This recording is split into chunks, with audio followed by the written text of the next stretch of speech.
ये साइंस का पेपर डाल रहे हैं आप लोग, इसको देखिए। आप लोग का अभी हम इसमें सॉल्यूशन नहीं दे रहे हैं, आप लोग खुद सॉल्यूशन पहले करके रखिए। क्वेश्चन उतारिए, खुद से क्वेश्चन उतारिए।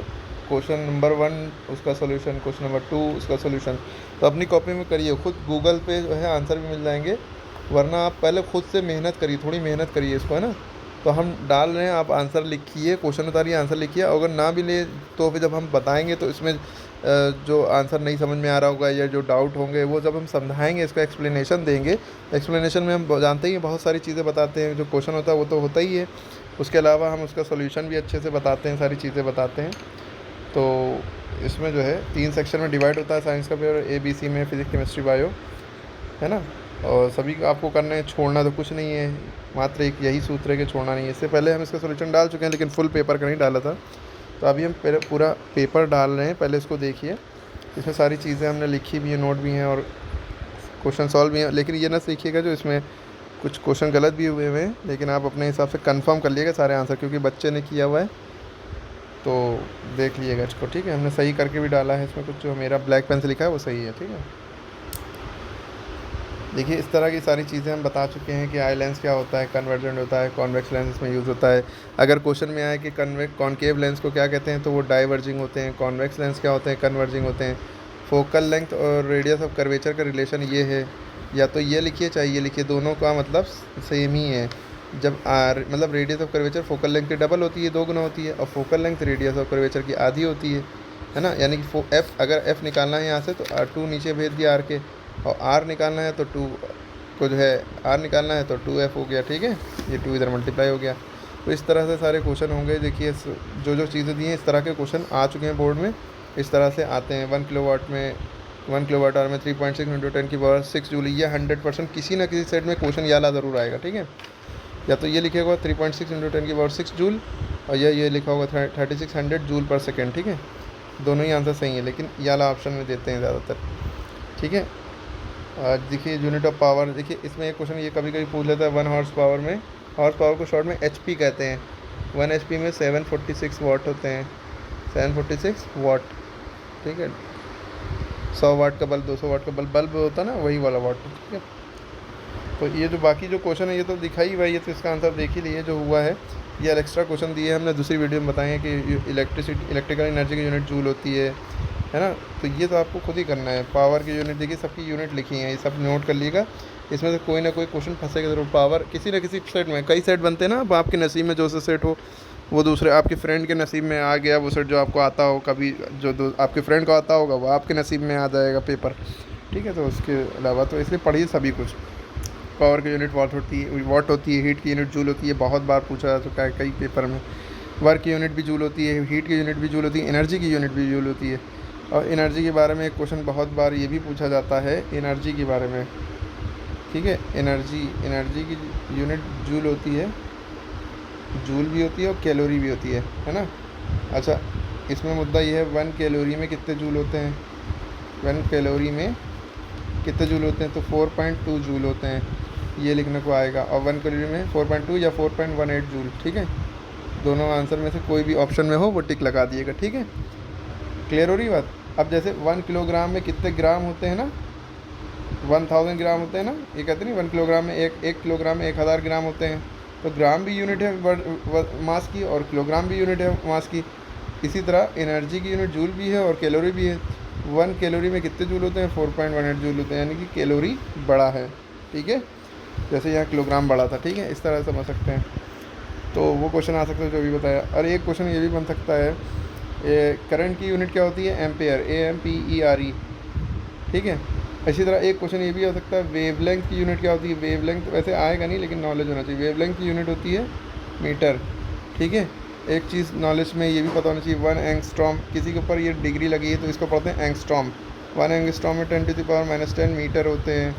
कभी ये लिखा हो देखिए, ये माइक्रोन, 1 माइक्रोमीटर, ये जो है माइक्रो सिंबल है, माइक्रो या माइक्रॉन कह सकते हैं। 1 माइक्रोन में कितने होते हैं, 10⁻⁻6 मीटर। 1 माइक्रोमीटर में 10⁻⁻6 मीटर, ठीक है। 1 एंगस्ट्रॉम में इसको बोलते हैं एंगस्ट्रॉम, ANGSTORM, ठीक है, TORM। एंगस्ट्रॉम में 10⁻⁻10 मीटर होती है। ये सारी बातें पता होना चाहिए। अच्छा, एम्पेयर, इलेक्ट्रिक करंट की यूनिट एम्पेयर हो गई, AMPERE। एम्पेयर को ए से शो करते हैं, लेकिन एंगस्ट्रॉम को ए डिग्री से शो करते हैं, ठीक। इलेक्ट्रिक रेजिस्टेंस की यूनिट ओम होती है, ये बहुत बार आ चुका है पेपर, ये इस बार आ सकता है। ओम होती है, ओम का सिंबल ये होता है, यूँ करके यूँ, है ना। और रेजिस्टिविटी है, रेजिस्टिविटी को रो से शो करते हैं, RHO रो, RHO रो का सिंबल ये होता है।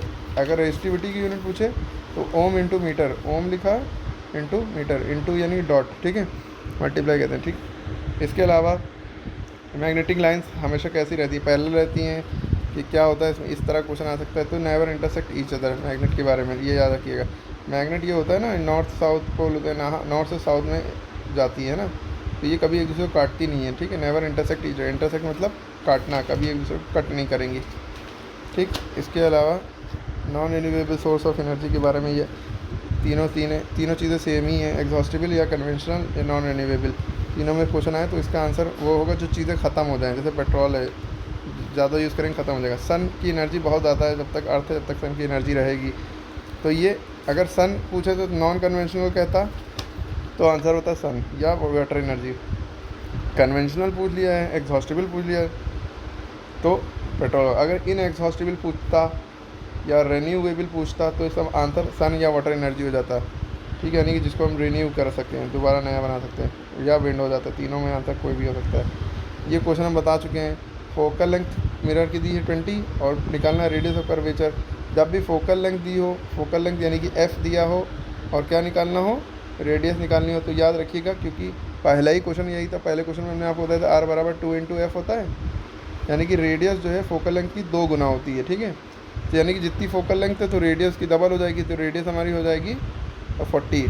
फोकल लेंथ 20 तो रेडियस हो जाएगी 40, लेकिन सॉल्व करके दिखाना पड़ेगा। याला फॉर्मूला लगाएंगे R बराबर 2f, इस पर एक 100% न्यूमेरिकल आएगा या क्वेश्चन याला ज़रूर आएगा। R बराबर 2 × f, यानी कि focal length radius of curvature जब पूछी जाए तो ये इसका फॉर्मूला ये होता है, R बराबर 2 × f की वैल्यू 20 होगी, 2 to the 4, 40 हो गया आंसर, ठीक है, 40 सेंटीमीटर।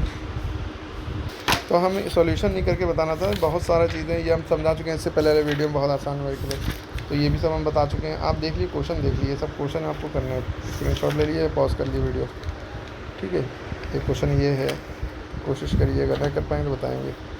ये जैसे हमने बताया था, ये सीरीज़ में इतना तीनों को ले लेंगे, R बराबर R1 + R2 + R3 फॉर्मूला लगा देंगे, है ना। फिर उसके बाद ये पैरेलल में हो जाएगा, R1 R2 upon R1 + R2 formula लग जाएगा पैरेलल का बाद में, ठीक है। फिर Fleming left hand, Fleming right hand rule, left hand rule भी पढ़ लिएगा, थंब रूल भी पढ़ लिएगा ना, राइट हैंड रूल भी पढ़ लिएगा, ठीक है, राइट हैंड पाम रूल भी पढ़ लिएगा।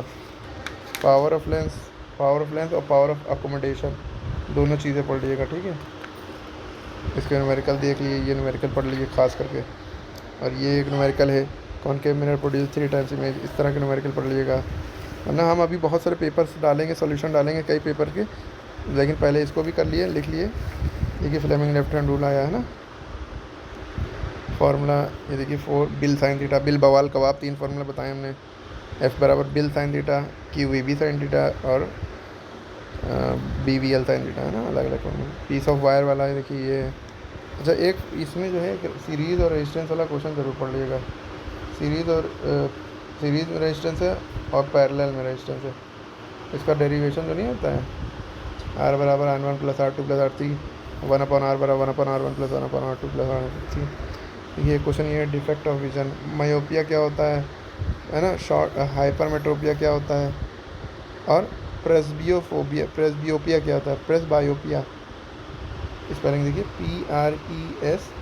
PRESBYOPIA। ये क्वेश्चन किसी ना किसी साइड में 100% आएगा।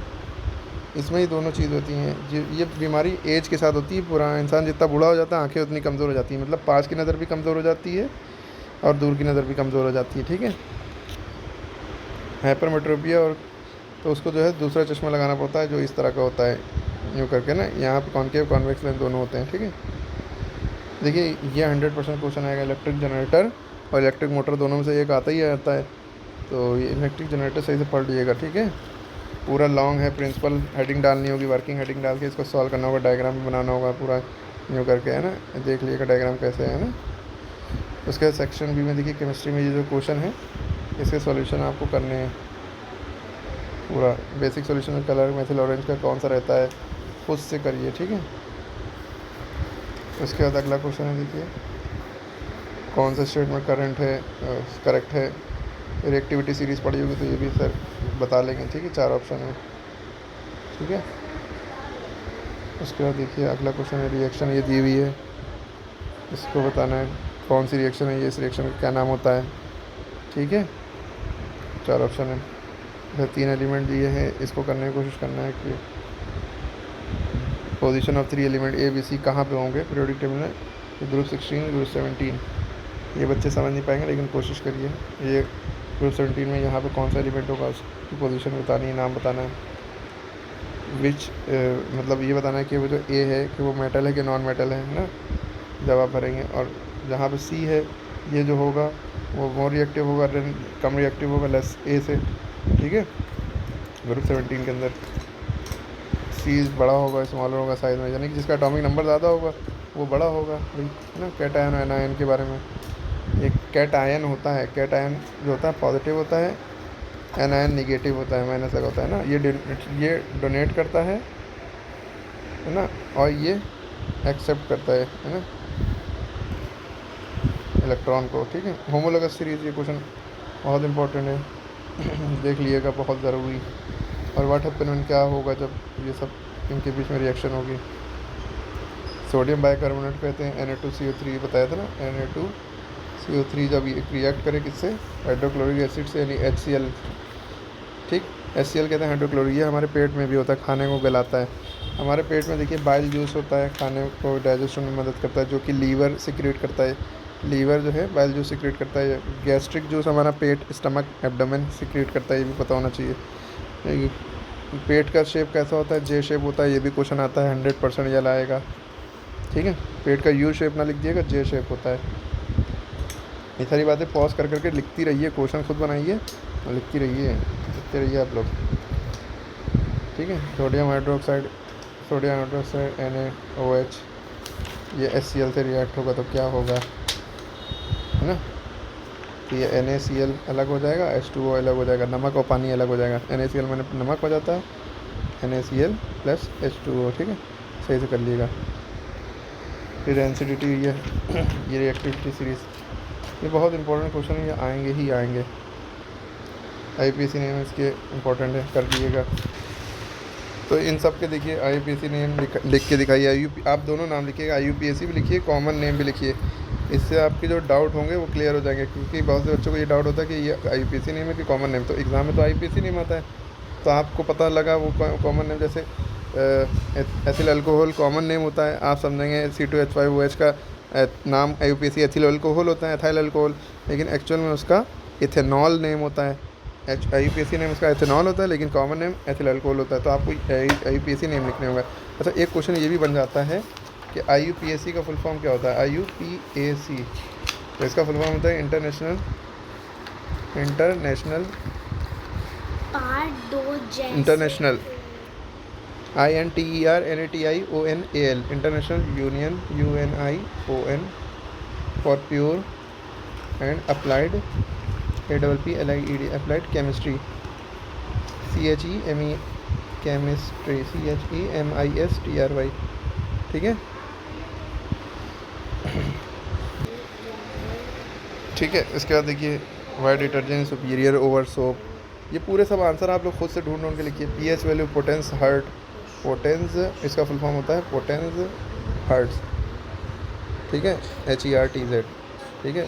या इसको हम कह सकते हैं पावर ऑफ हाइड्रोजन या पोटेंशियल ऑफ हाइड्रोजन भी कह सकते हैं, ठीक है। इसके बारे में सारी चीज़ें हम बता चुके हैं, है ना। अगर pH वैल्यू अगर 7 है तो न्यूट्रल कहलाता है। पानी की pH वैल्यू 7 होती है, वाटर की, है ना। और लेस देन 7 है, यानी 7 से छोटी है, 6, 5, 4, 3, 2 कुछ भी है, ये सब एसिडिक है। ऑप्शन में ऑब्जेक्टिव में आता है। अगर किसी की pH वैल्यू 3 है तो क्या होगा, तो एसिडिक में टिक लगाइएगा। किसी की pH वैल्यू 8 है या 9 है तो वो बेसिक है, 7 से ग्रेटर होगी तो बेसिक, ठीक है। घुमा के बीच में क्वेश्चन पूछता है, दिमाग लगाइएगा, ठीक है। pH वैल्यू की इंपॉर्टेंस हमारी डेली लाइफ में क्या है, तो आप इसका आंसर गूगल से कर लीजिएगा। Two effect of oxidation reaction daily life में, डिस्प्लेसमेंट रिएक्शन आएगा ही आएगा। ये सारे आंसर करिए, ये बैलेंस करिए, इसको समझा चुके हैं बहुत कायदे से, है ना। देखिए बैलेंसिंग का क्या मतलब है, जैसे एल्युमिनियम का यहाँ पे एक एलिमेंट है, यहाँ पे भी एल्युमिनियम का एक दिख रहा है, तो ये तो एल्युमिनियम तो बैलेंस दिख रहा है। क्लोरीन के 3 हैं, लेकिन यहाँ पे क्लोरीन हमें 2 दिख रहे हैं। कॉपर 1 है तो यहाँ पे भी कॉपर 1 है, तो कोई दिक्कत नहीं। तो हमें कुल मिला के किसको बैलेंस करना है? क्लोरीन को, है ना। तो पहले क्लोरीन यहाँ 3 देखा, तो अगर हम यहाँ 3 लगाते हैं, ठीक है, तो यहाँ पे क्लोरीन कितने हो गए? 3 टू द 6। 3 इसके साथ भी मल्टीप्लाई है, Cu के साथ, और Cl2 के साथ भी 3 टू द 6 हो गए क्लोरीन। अब जब क्लोरीन तो 6 हुआ, लेकिन साथ साथ कॉपर भी 3 हो गए, तो अब यहाँ पे 3 कॉपर, चलो कॉपर बैलेंस हो गया। क्लोरीन कॉपर 3 हो गए, क्लोरीन 6 हो गए।